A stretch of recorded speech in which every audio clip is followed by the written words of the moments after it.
హుజరాబాద్ పట్టణంలో ఎంపీడీవీ కార్యాలయంలో ఎమ్మెల్యే పాడి కౌశిక్ రెడ్డి కళ్యాణలక్ష్మి షాదీ ముబారక్ చెక్కులను హుజరాబాద్ పట్టణంతో పాటు 22 గ్రామాలకు చెందిన 169 మంది లబ్ధిదారులకు అందజేశారు.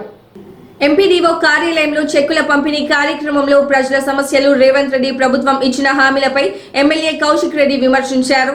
సీఎం రేవంత్ రెడ్డి ప్రభుత్వం మహాలక్ష్మి పథకంలో మహిళలకు రూపాయలు 2500 అని చెప్పి ఒక్క రూపాయి కూడా ఎందుకు ఇవ్వలేదని మండిపడ్డారు. రైతు రుణమాఫీ ఆగస్టు 15 లోపు రూపాయలు 2 లక్షల రుణమాఫీ ఏమైందని విమర్శించారు. రైతు భరోసా ఎకరానికి రూపాయలు 15,000 ఇచ్చే పథకం ఎక్కడా అంటూ అన్నారు. కళ్యాణలక్ష్మి తులం బంగారం లబ్ధిదారులకు బంగారం ఇస్తామని చెప్పి ఇప్పుడు అధికారంలో ఉండి ఎందుకు ఇవ్వలేదని సూచించారు. సీఎం రేవంత్ రెడ్డి ప్రజలకు ఇచ్చిన హామీలను నెరవేర్చాలని, లేని పక్షంలో పోరాటం తప్పదన్నారు.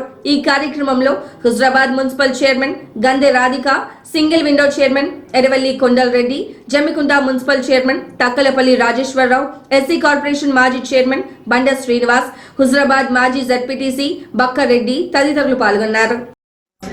సభా అధ్యక్షులు హుజరాబాద్ మున్సిపల్ చైర్మన్ గంధె రాధిక శ్రీనివాస్ గారికి,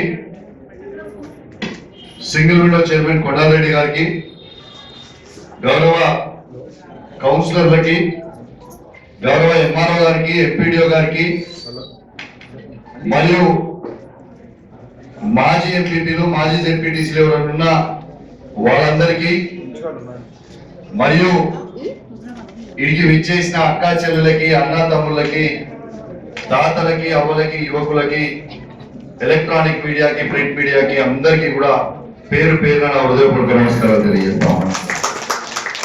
అందరికీ మరియు ఇడికి విచ్చేసిన అక్కా చెల్లెలకి మరియు హుజరాబాద్ నియోజకవర్గ ప్రజలందరికీ కూడా పేరు పేరున నూతన సంవత్సర శుభాకాంక్షలు తెలియజేస్తూ మరియు మీ అందరికీ పేరు పేరున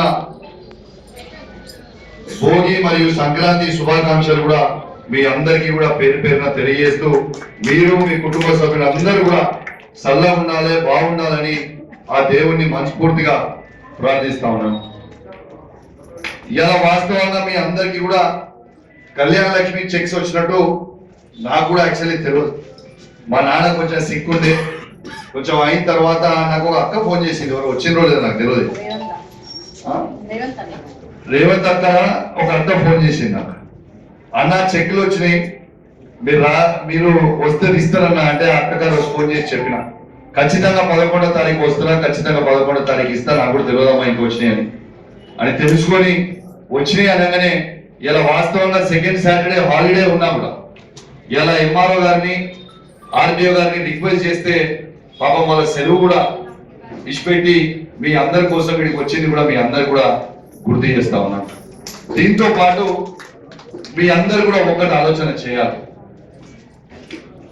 వాస్తవంగా తెలంగాణ తొలి ముఖ్యమంత్రి కేసీఆర్ గారు కళ్యాణ లక్ష్మి అనే పథకం ఈ భారతదేశంలో ఎక్కడ లేకున్నా ఇలా తెలంగాణలో ఒక మేనమామలాగా ఆడబిడ్డకి 1,116 రూపాయలు ఇవ్వాలని ఒక గొప్ప ఉద్దేశంతో కళ్యాణ లక్ష్మి పథకం ఇస్తా ఉన్నారు.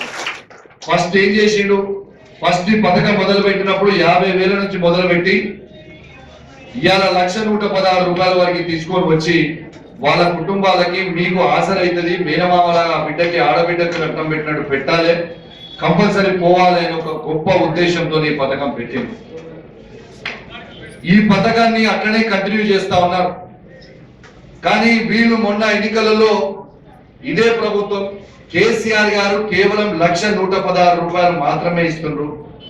దాంతో పాటు తులం బంగారం మేము ఇస్తాము అనగానే కొంచెం ఆడవాళ్ళు ఇటు పైసలు ఇటు బంగారం పెడితే ఏది ముట్టుకుంటారు మీరు? ఆడవ బంగారం అట్లనే సెంటిమెంట్ మీద కొట్టి, అఫ్ కోర్స్ మన హుజరాబాద్ నియోజకవర్గంలో మీ అందరు తెలివికలు కాబట్టి మీ అందరు కూడా కేసీఆర్ కే ఓటేసారు, మళ్ళీ నాకు గెలిపించారు నన్ను. కానీ పాపం ఇతర పక్కన నియోజకవర్గాలలో ఉస్నాబాద్లో లేకుంటే మాలకొండూరులో పక్కన ఏమైంది, ఏదో తులం బంగారం అనగానే అబ్బో తులం బంగారం వస్తుంది అనుకురు, ఆయన ఇచ్చే ఉన్న 1,00,000 కథం చేసే కథకి అది చేసేది. మళ్ళీ కింద మీద వాడి కొట్లాడి ఎటు పరిస్థితుల్లో ఈ పథకాన్ని ఇవ్వాలి, కంటిన్యూ చేయాలని ఓ గొప్ప ఉద్దేశంతో కేసీఆర్ గారి నాయకత్వంలో పెట్టిన తర్వాత కొట్లాడి అదే 1,116 రూపాయలు మీకు పంపిస్తా ఉన్నారు. కానీ ప్రభుత్వాన్ని నేను కోరుతా ఉన్నాను, ఇప్పటిదాకా నేను వచ్చిన తర్వాత, నేను శాసనసభ్యుని అయిన తర్వాత ఈ ప్రభుత్వము ఈ 1,116,000 చెక్కులు దాదాపు